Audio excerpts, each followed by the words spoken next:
Welcome, Unsigned Revolution Radio Live. We've got BPC in the house. Why don't you guys say what's up and introduce yourselves? Hey, what's up, everybody? I'm Jake. And here. G'day, I'm Tim. I'm Manny. We got Jake as the singer and guitar player. Tim as extraordinary guitar player. No offense, but Tim None does. taken. Tim rocks. You do have rockin' vocals, though, I must admit. And Thank then you. The magical bass player, Manny, everybody. BPC, welcome aboard. So, why don't we get things started? Why don't you give a little background about the band, how you guys got started? I'll leave you to that. Okay, I'll take it. Started. Gee, how long ago did this start? 2 years ago? 3 years ago? Oh, 2 years ago as VPC, but... Well, in reality, if we want to get way, way back, this whole thing started because I put in Tim's house for him. Me and my dad had an excavation business. That's how I met Tim. We didn't talk to each other for, 4 years after that? About that, yeah. Yeah, and then one day out of the blue he calls me up and, hey, you got a band? I wanna put on a little show in my hometown. I was like, yeah, no, but what do you guys play? He's like, we play classic rock in a cover band called My Hero, and I was like, well, you guys need a singer? He's like, yeah, actually we kind of do. So went and tried it out, and I sang for him, and he crapped his pants. So I think that's my reaction too. The first time I heard you sing, I was like, I haven't heard that kind of rock vocalist in a while. That's not all emo, but it's more of actual rock. well, what's funny is I actually crap my Solid pants voice. every time I'm in the studio. Oh, It's just how I get my vocals you guys together. have blackmail He's clearing for his that throat. later on? Nice. The band will remain because I have those photos of you shitting your pants in practice. It's just clearing his throat. Yeah, that was just me clearing my throat. Yeah. Anyway, so me and Tim were in a cover band for quite some time, and then we decided let's write music because covering music after a while just doesn't give you the same satisfaction. Right. So decided to write some tunes, and here we are now. We put out actually of all things Craigslist ad, and that's how we found this guy. Through a Craigslist ad, huh? You just Believe it or not. you saw an ad for a band and responded, Manny? I actually didn't even do that. My best friend Josh, who was our former drummer, responded to the ad. And then they needed a bass player too, and he just kind of casually was like, hey man, do you want to try out for this band? And he gave me 2 songs, which were Devil and Leadfoot. And, Nice. Great songs. to make up a bass line to those was basically my audition. We just went from there. Guitars Under the Stars. I want to hear more about that. Well, what do you want to know about Guitars Under the Stars? How was it? How You was know, it? the bands you played with, the atmosphere, the fans, the afterwards, your feelings of it. Well, All that it was stuff. great. I mean, the build up to it was just as spectacular as doing the show. You know, we got to meet a lot of the artists that were performing there, and have since then, forged friendships with those people. Like Gary Hoey and Lita Ford and Pat Travers. I mean, there was a plethora of brilliant musicians and artists that were there, and we got to hang out with those guys. One band in particular we hung out with quite a bit was the Guessing Game from Seattle. Super cool guys. Super They're made up from other super groups that have been out there, like Duff McKagan's Loaded and that. So. It was really a great experience to be around those guys and just actually see how down to earth these musicians that have made it to varying levels, stadium level performances, that they're really just as normal and down to earth as we are. That's So- cool. And they're gorgeous people. and they're great people, They're yeah. gorgeous. Gorgeous. They're beautiful men. Yes. Well, and their lady. And the lady, yeah. Yeah. Well, it's good to see that too. Most people that become rich and famous, regardless of what you would like to become, that's going to affect you in a big way to sort of change your personality. And so it's good to see, certain bands become grounded after success. That's what I'm feeling with you guys. I'm a strong supporter of BPC, just because you guys are just normal dudes, just want to play music, and it just happens to be good music. And I think that if you guys give an opportunity, you'd just be the same dudes doing the same thing. Well, that's what we really try to just focus on is never let it fill your head up so much that you become, well, an asshole. Yeah. Because I've met up with a lot of famous bands, and I've gone to a ton of shows. I've always backstage and, you know, hanging out with them. Gee, a lot of these guys, you meet up with them, and you're just like, oh my gosh, I'm such a big fan. They're like, yeah, it's great. You want me to sign something? Okay, great. No, yeah, get away from me. Right. And they're just there to make a buck and then go home or get back on the bus and go to the next gig. I don't want to do that. Like, after Guitars Under the Stars, I think actually my favorite part was we finished up playing. We had a great set, great response from the crowd.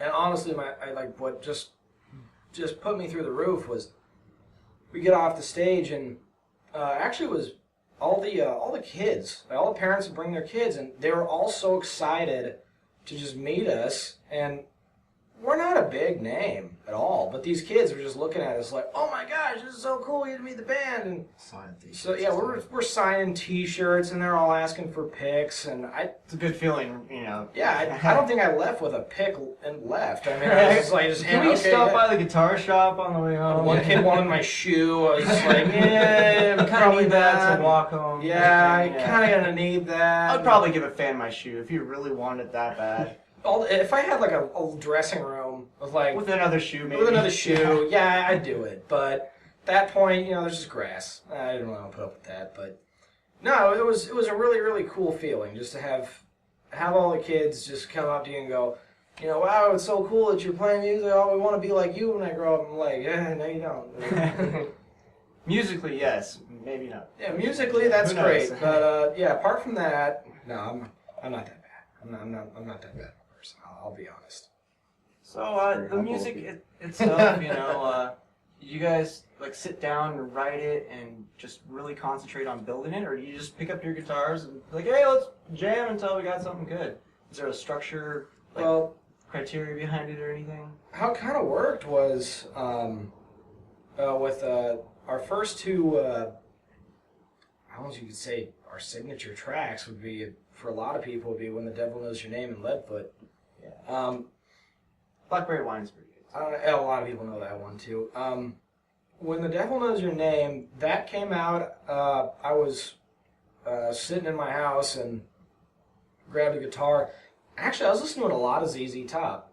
Oh, yeah. Big fan of ZZ Top. I mean, I was listening just the beards alone, right? Yeah, I got this going on, but it gets a certain length, and my wife's like, would you just shave that crap off? Jeez. Every time I try to kiss you, it's everywhere. I'm like, whatever. Well, I came up with the riff in my house and some lyrics, and I just recorded a real scratchy demo type thing, and I brought it to Tim, and this is still when we were in the cover band, and I was like, what do you think? And Tim was like, yeah, let's do this. And from there, it just progressed to, well, the cover band, they still want to do covers, so we just parted ways, and we just started just slowly but surely recording stuff. And like the original track, I mean, I had to record drums because we didn't have a drummer, and we had to find a guy to play bass and the guitars and everything. It was pretty much just me and Tim the whole time. And then our original drummer Josh came in and blew us out of the water with the drums that you hear on that now. Yeah. And Manny came in and threw down the bass track. That's just such a staple track. It is well. And what you hear on our EP would be the work of Kevin Hahn up at Opal Studios, and the guy is Jesus for recording. Like in this area, he's up in Portland, and if you want to have a track sound really, really good, you call Kev. Yeah. So this whole classic rock magazine, I heard a lot about that, but did you guys just wake up one day and got a phone call or an email saying, we want you in our magazine, we have 500 million subscribers kind of thing? Yeah, it was actually a lot of subscribers. We all have day jobs.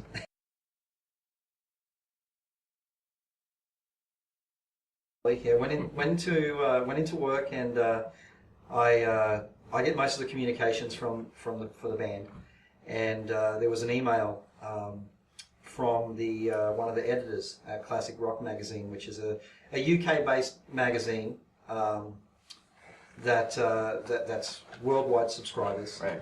It's a big name magazine. And so it was a little hard to believe at first. I think the first thing I did was I called Jake all excited and told him about it, and I messaged Manny, and Which he calls me every single day just to tell me he woke up and pooped. I swear to God. Is it detailed or just the poop? It's detailed. Sometimes it's scary. Sometimes I tell him he needs to go see a medical professional immediately. But for the most you need part, therapy afterwards. You're like, I have to go. I need to see. I someone." cry to my dog a lot. it inspires a lot of his songwriting out for of the band. So out of disgust and hatred. None of which have ever been written. Nice. it'll be on the B sides of things. But no, the classic rock thing was a real accomplishment for us because it was, those guys had obviously been on the prowl for the gajillion bands that are out there right now. I believe in 2007. That's the last time I've heard of anything doing estimates. There was 750,000 unsigned bands worldwide playing at one time. Wow. That's how many bands there are in 2007. I couldn't even imagine the math to do that. Yeah, exactly. But there's a lot of artists. So even when a small, company, Sunset Island Music, right? Those guys Yeah, yeah. named you guys top 20 as well as we did, for next year. I mean, that's all that stuff is out of so many bands just to narrow it down. So it's good. So Classic Rock Magazine out of, they said, the UK. Yep. They stitch you up and They fixed us up and you guys peed a little bit. yeah, a little bit. Yeah, I mean the cool thing was it was a double-edged sword in a good way because not only did they want to write about us, they also took our song Blackberry Wine and put it on their compilation CD. So right off the bat, our song Blackberry Wine hit 70,000 newsstands worldwide, and so from there, it was a real accomplishment to be from not being in any magazine at all to getting into a Stablemate magazine. Not just any, but like an actual,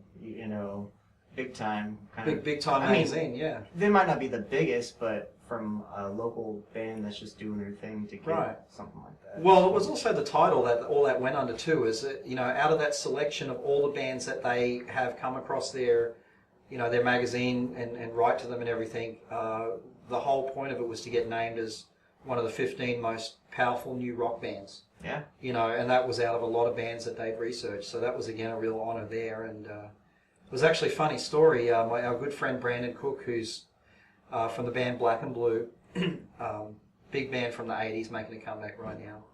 Those guys were doing a major rock festival in the UK recently, and it was very funny. Brandon, Which one was it? It was Firefest, Okay.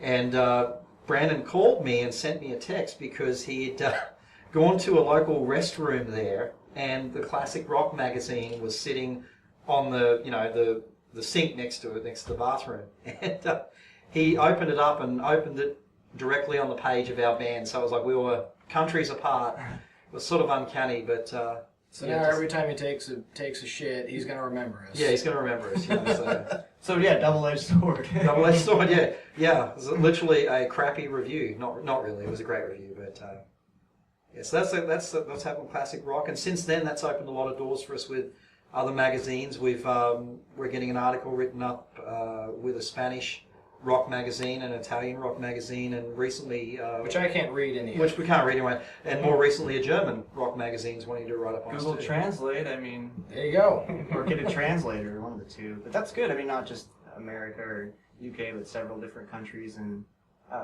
different kind of Wasn't nationalities. Romania like one of our biggest? Yeah, Romania. I think Romania was one of the first ones to pick us up. They put us out there, and we've gotten a lot of play on European radio. And, that's where most of our fan base is actually. And, Well, they have a trying big to- music scene there. I mean, Mhm. the most of the entire Europe. I mean, they get one thing new, and they eat it up alive, especially if it's good. And I don't know if it's a big difference from America, but a lot of Americanized music industry or whatever is left of it is so set on what like little kids want to hear instead of actual adults that have intellectual taste. Well, what's happened is pop music has really taken over, which great for them. I'm no hard feelings or anything by any means, but I mean, when we were labeled in the Classic Rock magazine as powerful bands, Yeah. Yeah, powerful. Powerful new rock. I don't read, so. Hence translator. But yeah, Exactly. you write the lyrics though, right? Yeah. Yeah, but you don't read, so you just scribble down. I have my own language. Yeah, you know. I have my own language. There's a lot of symbols in it. It's really hard to translate. So whenever people are like, "Hey, what's your lyrics?" I'm like, I have no idea. That's where we I can't come send together. it to you. We have to figure it out. Exactly. Yeah. I just say it to him and he writes it. But we, no, when we got together, we were talking about how rock music. I was talking to this earlier. Like Right. rock music in general has like become a different thing according to media and all these other industry type groups. Like, well, I mean, like we talked about Mumford and Sons, who I like, won Best New Rock Act 3 years ago. 3, yeah. Which Yeah, is something not like that. rock at all. And yeah, it's like that's good music, That's but, not you know, rock and roll. not Like, rock. I'm sorry no, Bob Dylan was closer to rock than these guys are. Even that was more folky. Yeah, and it's folk music, and I'm listening to it and go, this is folk, not rock. Like 2000, when Metallica won it? Well, they were playing on the awards. About Oh, 9 okay. years Well, earlier or yeah, like something. 90, yeah. Some years earlier, Metallica's up there, and then like a couple years later, you have Fun and Mumford and Sons, and I'm going, it's not rock and roll. You guys are missing the point. Rock and roll was dirty, loud, a punch to the face, It's raw. and raw. It was I don't give a crap. You know, shut up. This is what I'm going to tell you, and I don't give a Oh, give you a say damn that's if- too loud. Let me turn it up more, kind of music. Yeah. Oh, too loud. Okay. Cry about it then. Fuck yeah. So we kind of looked at that and went, that's starting to go away. Why? And it's this whole feel-good generation. If you know, we all gotta be nice and politically correct. No, not so much. I really, really love, like, back in the day when, like, Guns N' Roses showed up to the MTV Music Awards, and they showed up, they didn't dress up, they wore what they would have worn any other day of the week, half of them were drunk, they didn't care, and they just showed up and they just said, hey, this is us as people, and if you don't like it, you can cry about it, but this is who we are, so thanks for the award, we're going to go party. And so we just kind of look at our music and go, you know, well, hey, this is what we like to write. Yeah, It's I'm glad you like it, but regardless, I'm still gonna rock out. Yeah, regardless of if it's, you know, popular or new age, I don't care. It's rock and roll, and we're not going to stop doing it. There was this gap for like 15 years of nothing, you know, from what I've heard, you know, and it's just like you come back on the scene and you guys are exactly what we left off before the big gap. And it's kind of like you're bringing the whole, especially if you get a lot of fans and a lot of bands look up to you and people and you get your name out there. It's like, we're going to bring this back as a society of musicians, you know, to where it was supposed to be before we screwed everything up. That's what I look at it, you know. It's a big thing, and regardless of your magazine coverage and your big festivals and the fans, I mean, just playing and doing what you love and representing something that doesn't get represented like it should be. You guys have a show coming up, you said in February, was it? Yeah, February 21st. It's with Appetite for Deception and Motor Breath, which Metallica tribute and Right. Guns N' Roses tribute, premier tribute bands here on the West Coast. We've been given the honour to actually perform with them at the Bossa Nova Ballroom on February 21st. It's going to be a big show. So you know, if anybody wants to find any more information, they can go to our website and find out when it's at and cost and all that sort of stuff. And you guys are always in and out of the studio. Rain and what was the other track? Falling Down, was it? Mm-hmm. That's the newest one, yeah. The newest one. You guys have plans for a whole album coming out? You guys are just gonna wing it in the studio, or you're gonna buckle down and do it, or? No, we've got plans. I mean, as you kind of heard, Manny mentioned before. You know, Josh is our former drummer. He had some good fortune come his way. He's on tour. He's been on tour relentlessly for the last 5 months, literally, and we're behind him on that. He unfortunately had to Who was leave he our on ranks tour for that. Jackson Michelson. Yeah. Yes, I've pronounced that correctly. Yeah, and so he's been out doing that. So They're really a kick-ass country band. yeah, Like, I'm not a huge country fan, but once I heard them, I was just like, this is good. I heard them actually. They played the night before we played at the, what fair was it? For Grand Funk Railroad. Yeah, what fair was it? Lynn County Fair. Lynn County Fair. So they played the night before and opened up for, I don't remember who because I didn't stay the whole time, but I watched them play and I was like, wow, this is great. I mean, granted, it's country, so it's not the most wild out there Right. rocking thing, but after listening to them and everything, they're a band with talent, and I can understand why they're going the length they have. And so, Josh just had to say, hey, this is where I'm headed, and this is what's going to really take off. We support him 100%. We were like, go do it. Right. And He's coming back so to be in your band, or Well, he comes back and helps out. He does. so you have another drummer to fill in for you, or We've had some fill-ins. We've had some fill-ins, and that's kind of where we're at right now. We haven't looked at filling that space quite yet. So it's not like we're not performing because we don't have a stablemate band member that's a drummer, but we have fill-in drummers right now, so we're still obviously performing. But that put the recording process on hold a little bit, and in regards to your question of buckling down, we've recently made a decision that from now until January, February, we're going to be getting the rest of the album done because the intention is to have a full 10 to 12 track Nice, album. So, nice. and we're a little over halfway with 10 with to that. 12 track? Oh, yeah. That's good. Full album, not a 4 or 5 EP. No, it's full album. I mean, the EP was really just to get something out there for Right. people to In the hear what we're meantime, about, and see if people would like what they heard. Apparently they And do. apparently they do. So Well, people kept on asking, we'd go play shows and they'd say, hey, you guys got an EP, you got a CD, download anything. And we were always like, no, because we're fat and lazy. So that's why we don't have anything. And then finally we realized we're like, we need to get on the balls and do something like that. So we whipped out 4 songs and threw them on an EP. And we had a few others we were going to put on it, but they just weren't nailed down as tight and as good as we wanted. Like, we have a high expectation for what we put out there. Right.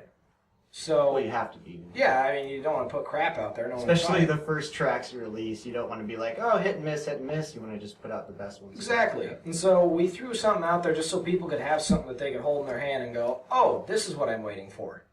And so far, that's working out. So, Manny, you want to talk about your massive bass riffs on the upcoming song? What was it? Shadow? Something? Shadow? Showdown. Showdown, yes. Showdown, yes. yeah, man. Showdown was a riff that Jake came up with originally. It's just kind of like it's a pretty quick, sort of 16th note triplet type of riff that most of the song is based around. And it was one of those songs where I don't usually play bass with a pick, because I like to have my fingers on the strings, but that was a song that was really fast, and I got tired. I tired out after the first verse, so I was like, give me a pick. And oftentimes on stage, because I don't ever remember to bring a pick, you'll see me before a Showdown starts playing, running over to Tim or Jake and being like, hey. So Time's when getting now. when I come to a show with your Urgent. new songs, I should probably keep a bass pick in my pocket. Yeah, just if in you could case. just toss one up to me. Tell the that'd be fans, awesome. be like, hey, come out to our show and Yeah. make sure to bring a bass actually, a pick. Dunlop Jazz 3 is what he Yeah, means. the Jazz 3, yeah. Okay. Mm-hmm. He just uses what me and Tim use. So I think it's most kinda nice. musicians have their specific, especially with picks, or Yeah. drumsticks. Absolutely. Yeah, we use specific gear actually. I use 73 millimeter, the Flexi Grip gray ones. I don't know what they're called, but Oh yeah, I only we, use that kind. We can talk about our gear if you want us to. Tell Yeah, us what actually, we you got use. some. Yeah. What is that? A We, Gibson over there? Yeah. Yeah, I'm a Gibson man. I specifically use Gibson Les Show the Pauls. camera, dummy, not him. He's seen it. Oh, let's do this right. Let's do this right. Check out this Gibson. Oh my God, it's beautiful.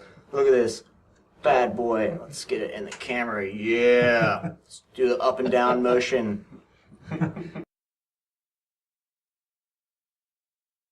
Definitely. Well, there is a picture of me floating around on the internet. And I think we did our show up in Seattle, and it's got me in bed with the guitar. So Well, that's different, though. I mean, most musicians make love to their instrument anyway. it's the only affair I'm allowed to have. So Moving on. Anyhow, yeah. So Gibson, I use Gibson Les Pauls and SGs. That's the sound you're hearing on the album. Amplifier wise, I use Blackstar, and A newer company, actually. yeah, great company, great amp. Blackstar? Blackstar, Okay. yeah. So I exclusively use their amplifiers, and I just have pretty run-of-the-mill simple pedal board. Thanks to this bloke, because I used to be the kind of guy that would have Digital everything, racks of just. He would have had a digital guitar if I didn't tell him otherwise. It got bad. So now I just have a simplified board. I've got some MXR and Electro Harmonics pedals. Just 3 or 4 pedals. Boss. The basic Boss, yeah. Just some Boss, basic Crybaby. stuff. Boss. Oh yeah, I've got my Slash signature Crybaby. That's an awesome. I use that pedal a lot. But that's mainly the gear I use, and it's given me the signature sound that is related to BPC as far as the guitars go. And funny enough, it really matches in with Jake's equipment. So we can tell Yeah, that. my gear. Oh boy. It's actually a whole lot simpler because I don't really use a whole lot of effects. I'm one of those people who really believe that the amp that you buy that's where your sound is going to come from, is in the amp. I mean, the overdrive you hear, it doesn't need to come from a pedal. It needs to come from the amp itself. It needs to, because in reality, that's exactly what it is. It's your amp talking. Hi, kitty. Yeah, okay.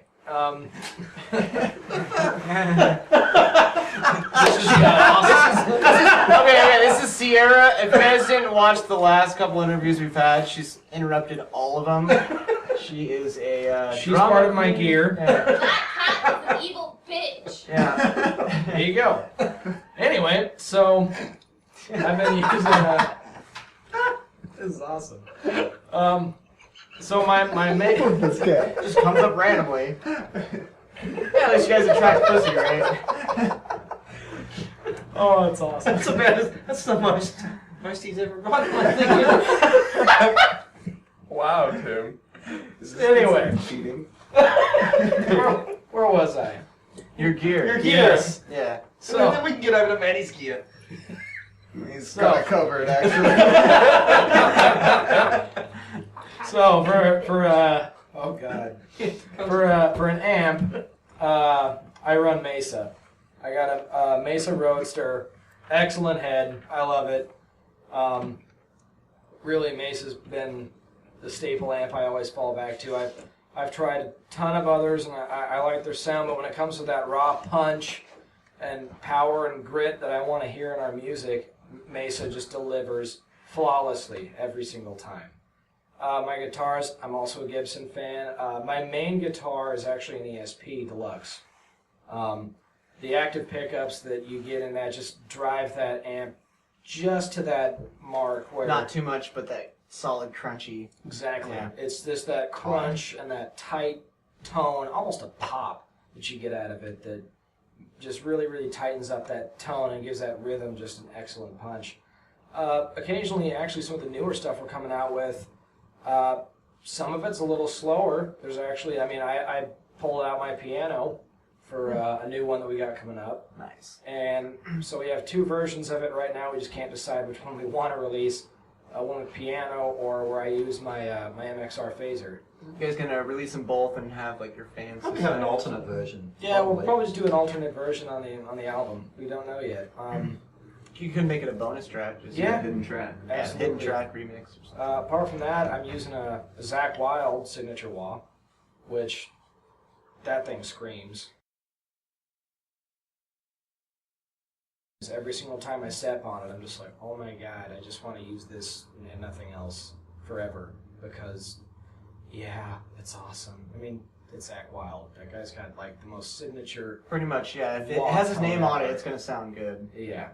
And yeah, apart from that, that's pretty much my gear set. Man, why don't you expound? As far as gear is concerned, I just use like a really simple GK backline amp. Most of the tracks you hear on the EP are recorded with with an Ibanez Ergodyne 5-string, which I'm not a huge 5-string fan necessarily, but it is really handy, especially live. If you have songs that are in a drop tuning, you don't need to change to a drop tuning. You can just hit the D on the on that lower B string, which is really handy. But lately, when we've been jamming out, I've been playing on this guy's Fender bass with has precision and one precision and one jazz pickup on it. So there's a lot of room for versatility in the tone. You can get the sort of traditional rock sort of thumpiness out of it if you want, or you can get a little bit of like a dirtier growl, which gives me a lot more room for, varying up my tone just with the knobs I have right in front. Wait, who the fuck's this? Hi, I'm Scott, stage manager. Also roadie manager whenever we can get the help. Help out with the band a lot. Known Jake a long time. And, Best buddy in the world. Best man at his wedding. He's the best man at mine. Bitch. Worse that girl. And then we got and Tim and I. We've known each other well. Shoot, Jake. At the same time. Yeah, about the same time, and then Manny came along shortly thereafter, and poor Josh. I wish Josh was here, but that's okay. Josh is doing great. Doing his thing in the country band. What's the name of the band again? Jackson Michelson. Jackson Michelson? Mike. Michael Jackson Band. Doing really well over there. He must be doing well. So you show up and do the sound or carry Good the sound. instruments Getting and more into drink their beer. I try Yeah. actually. Yeah. No, he does He's good. too busy though. I try to drink the beer as much as possible. Getting more into tech setup, setting drinking up all the pedals beer. and drinking all the beer. Thank you, Jake. It And goes hand in hand. You can't really hear that fine tuning unless you're not sober. well, to me, at least, that's how I perceive it. yeah, no, that's absolutely correct. I mean, you have to be loaded to help anybody out ever. That's also some truth right there. Yeah. Agreed. So K-Fly has been hitting you guys up, right, on their radio? K-Fly's been a huge supporter. Carl does the Standard Ask Carl show Right. on 101.5 K-Fly. Before we get into that, if you guys don't know what K-Fly is, here in Eugene, Oregon, it's the main rock station that we have. The only the real only rock station. real rock station in this area. So they're pretty fucking badass. So check it out, K-Fly. And so anyways, Standard Ask. Standard Ask Carl Carl show. show. He's been doing awesome promoting for us.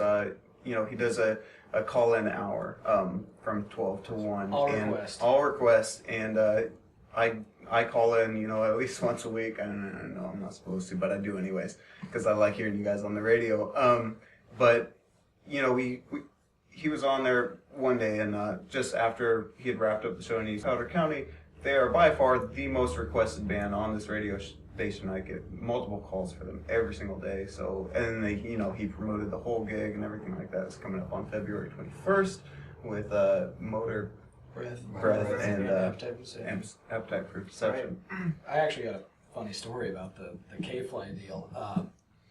My grandmother, who is an avid fan of just about anything I do, Grandma, of course, she finds out that my band starts getting played on the radio. So she calls up Carl during the request hour. Carl, hey, it's 115. What can I do for you? And my dear sweet grandma, whom I love, just goes, "Hello, this is Clara. I'm Jake Strassheim's grandmother. I want to hear his band, Black Powder County, on your radio program. I'm Clara from Assisted Living." And Carl, thank you, buddy. Thank you. Just goes, "We'll get that right on for you." And Wright just goes, "Okay, so this next one is for Grandma from Assisted Living. This is Black Powder County, Leadfoot." And, I love my grandma to death. And every single day, I think, she sits in her room and eats her lunch and says, "I'll have my lunch in my room. I'm going to be listening to my grandson on the radio." And Grandma, you're an awesome supporter, and I love you Your so biggest much. promoter right there. She is. We need to bring her out on tour with us. We're like the next Elvis in the retirement centers, I'm telling you. I go in there and the walkers just drop. It's incredible. Just all the heart monitors spike the minute we walk through the door. It's awesome. I thought that'd be cool to have a band that was like 85 years old, still rocking out, and you grew up with them. And you We wanted to get a in the midget bass retirement player home, first, but he came along. like old people are hitting them with the canes in the face and stuff. It's great. I mean, Yeah, K-Fly's been awesome for us. Yeah. Absolutely. Anybody else got anything nice to say about K-Fly? I have a lot of things nice to say about K-Fly. You do. You bug Carl enough. Carl needs to get his ass back in a band. I mean, We Have Guns was pretty good, and they stopped doing that, you know. Wasn't he in Stickman too? Playing guitar for Stickman? I don't think so. And Sick Band, you mean? Yeah, that's Allison Chick. I'll have to Google it. That was James, I think, wasn't it? Or no, Issa plays. Well, part of We Have Guns is now in Black Belt. yeah, our friends Black Bell. Our friends, our buddies Black Black Bell. Bell is another band from Oregon that's amazing, so check them out as well. What's Done a few funny? shows with them. Yeah, we It's had been me great. and their frontman Brandon, or Ash is how he's known here. Me and Ash used to be in a band together way back in the day. One of our first bands to get together, actually one of our first bands ever. We played together back when I was in high school, and yeah, years later, run into each other. And we both got a band that we front, so it's really cool. Just you know, it's kind of like this little circle of friends that we always run into each other. Ash has actually filled in with us on drums for a few shows, helped us out when Josh couldn't make it. All in all, super great guys, and go check out Black Bell because they kick some serious ass. Touring anywhere in the future, where you guys would like to go? Like, do you want to tour you. Europe or the West Coast, or? Well, you know, we have plans. Just hopefully they can be facilitated. But the goal is to Yeah, money's a big money's a big thing. Yeah, money and time off our real life jobs. But the goal is next year when the full album comes out. We've got a soft date of around March, April. You know, leading up into summer. You know, we'll probably start putting our heads together and think about what kind of touring we can do. We'll probably start off with what we'll sort of call our Weekend Warrior tour dates, which is kind of going to be like a long weekend deal. You know, where we'll just hit like Seattle, those areas, and we play shows in Seattle on a regular basis, in Portland and stuff like that. So it's no different to sort of go up those way. But You ever play at the Crocodile? no, but we've been asked to. It's a great so venue. yeah, it's been we've been asked to do shows like that. We've kind of, I wouldn't say had to turn them down. The timing just hasn't been right to where we can facilitate that right now. I mean, as far as what our plan moving forward is. But Gas money and expenses just to play a few shows, right? right. Well, you know, it's at the end of the day, it's all about playing, though. I mean, you know, I think Dave Grohl put it pretty simply in a most recent interview when it was the whole Taylor Swift thing with removing her music off Spotify. I mean, all power to her. But you know, Dave kind of came outspoken as he usually is, and kind of just said, "Look, I don't give a shit about whether she did that or not. You know, people want to hear your music. I don't care if they pay me $1 for my song or $20. Right. You know, if they like my music, I'll give it to them. If they like it, they'll come to shows, and that's I remember really what it's about. the first show. It was like the only time I seen you guys live, but I remember the cover charge was $5, and of course, that's the standard these days, which is not much. But after it's at the I think we used our cut to pay the sound guy. What sound guy? There was a sound guy? But I remember it wasn't just you guys, but everybody that was playing. That I went home thinking like I would have paid $20 to see that show. I mean, these guys are so underpaid, and that's a lot of things with a bunch of bands. Is let me give you some beer money, for your time, but they're really worth a lot more. So You know, it's sadly because of the way the music industry has changed. right, With the re-injection of the DJs and just modern technology, the live performances are few and far between, and you've got a lot of good bands out there that put on stellar shows that will go on and put on a great show for 5 people. yeah, It's great that they're doing it, but I can see after a while how that can become a little degrading, so to speak. But Gets it frustrating. can get frustrating, and we've been there. We've been in those situations where we've played for 3 months ahead of time. You're like, 5 I can't people. wait for this big Yeah. epic show. You tell all your friends, and like Yeah. 3 people show up.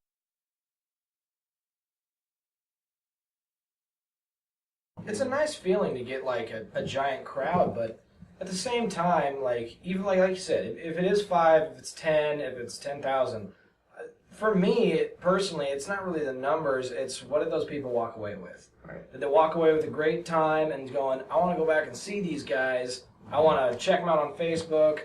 Because those are the guys that will stick with you forever. And me personally, I just like to have that personal relationship with, especially fans, that just over time become friends. I mean, we have a lot of people who, they started off being just the guy who showed up at the gig, and now we got people who show up and take pictures for us. And the only way that we met them was from doing these shows.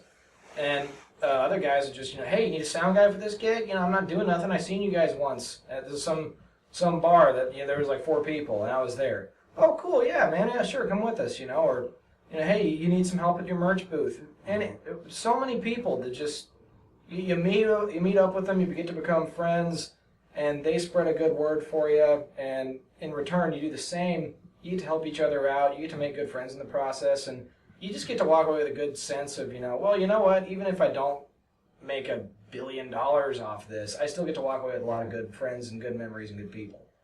Yeah, that's pretty much what it's all about. Mm-hmm.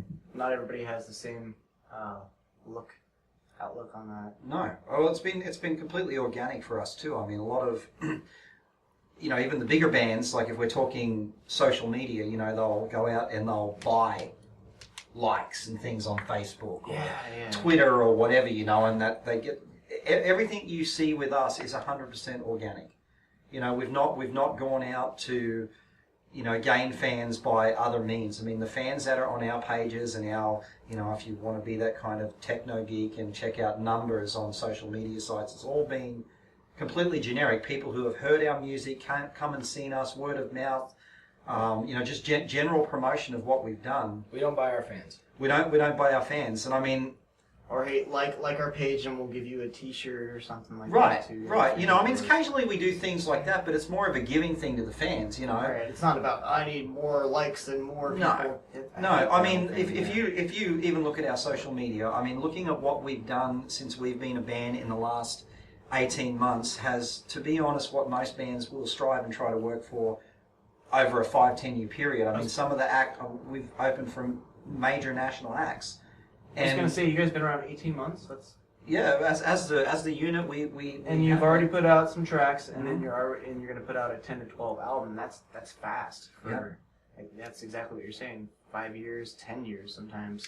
I know a band that's been around for a long time, and they've had 4 or 5 tracks, and they're still together. It's like, you might want to create something else. It's good. You guys, your juices are flowing. Speaking of social media, where can we find you guys? I mean, important Facebook, of course. Oh yeah, we're on Facebook. I mean, Facebook's our biggest, and it's pretty easy to find whether you're using Facebook, Reverb Nation. It's all /Black Powder County, all one word. Google search Black Powder County. You have a website though, don't you? Yeah, we do. It's www.blackpowdercounty.com. Thought so, yeah. And on there, there's we have our updated news and shows that we're playing. It's all linked into our other social media sites, and there's links on there to all of our other avenues where people can reach out to us, whether it's Twitter, Instagram. You got upcoming shows on there too, don't you? Yeah, all about everything that goes on with the band is listed on there. Yeah. Well, you've heard it. BPC, Black Powder County. And what town are you guys? Are you saying you're from Eugene, or are you saying you're from, where your location of the band? Carl's been messing that one up. I think he says he's. One day it's Albany. One day it's Albany. It's We'll just say it's Oregon. From Oregon, Black Powder County.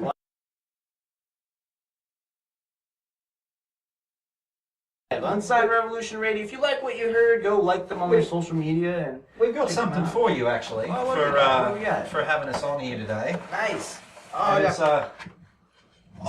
Shit! It's a signed skin with our logo on that. Check it out. Oh, look at this. Look at this. Yes. Yes. This is the best merch ever. Oh my god. Give it. That's what I say. You guys, seriously. Thank you, Scott. Thank you, sir. Thank you, buddy. And Jake. I almost said James. I'm glad I didn't. Tim. Thanks. Manny. Thank you, man. Bass player, guitarist, very good one. All of you guys, very talented. We got the singer, another guitarist, awesome vocals. Stage guy drinking all the beer. Yes, yes. BPC, everybody. Go check them out. Listen to their music. Go to their show. They fucking rock. Black Powder County. Thanks, guys. Thanks, guys.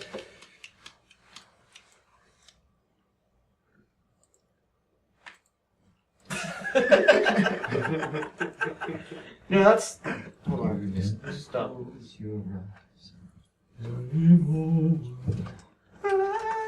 I think that's how that song goes. I don't think that's it. What? You were still a fetus when that was around, weren't you? Probably. So was I, jackass. so was I.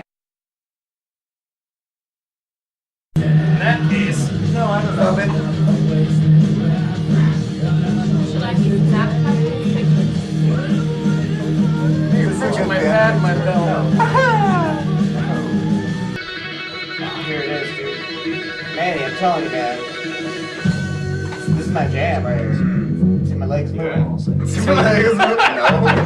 When you were having your chat there, you're patting the cat, it was like that scene in Austin Powers. That's what I was thinking. I'm like Dr. Evil right now. And then the funniest part was when the cat decides to lift its leg and lick its ass.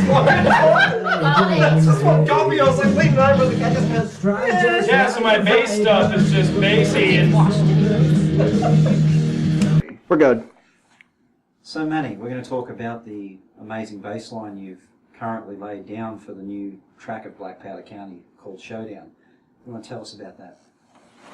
yeah. So in Showdown, I'm using an Ibanez Ergodyne 5-string bass through a Gallien-Kruger backline amp.